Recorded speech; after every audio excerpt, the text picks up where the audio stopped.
महाराष्ट्र काँग्रेस प्रदेश काँग्रेस कमिटीच्या वतीने निराधार निराश्रित व्यक्ती विकास विभाग यांचा दिनांक 9 फेब्रुवारी 2024 रोजी पदग्रहण सोहळा आणि कार्यकर्त्यांची मीटिंग आयोजित करण्यात आली होती। निराधार निराश्रित व्यक्ती विकास विभागाच्या प्रदेशाध्यक्ष राधिकाताई मखामले मॅडम, महाराष्ट्र प्रदेश काँग्रेस कमिटीचे अध्यक्ष नानासाहेब गावंडे, माजी सामाजिक न्याय मंत्री चंद्रकांत हंडोरे, विभागाच्या प्रमुख महाराष्ट्र प्रदेश काँग्रेस कमिटीच्या प्रज्ञाताई वाघमारे, महाराष्ट्र प्रदेश काँग्रेस कमिटीचे सचिव प्रमोद मोरे तसेच विविध निराधार निराश्रित व्यक्ती विकास विभागाचे पदाधिकारी यांच्या उपस्थितीत सांगली जिल्ह्यातील गेल्या 20 वर्षापासून सामाजिक व काँग्रेसमध्ये एकनिष्ठेने काम करणाऱ्या कांचन खंदारे यांना 1 वर्षापूर्वी निराधार निराश्रित व्यक्ती विकास विभागाचे प्रदेश सरचिटणीस हे पद देण्यात आले होते।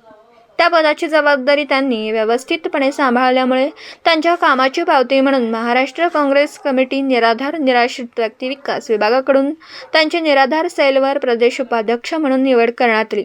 तसेच निराधार निराश्रित व्यक्ती विकास विभागाचे एकनिष्ठेने व उत्तम प्रकारे काम केल्यामुळे ते दिनांक 12 जानेवारी 2024 रोजी राजमाता जिजाऊ पुरस्कार देऊन सन्मानित करण्यात आले।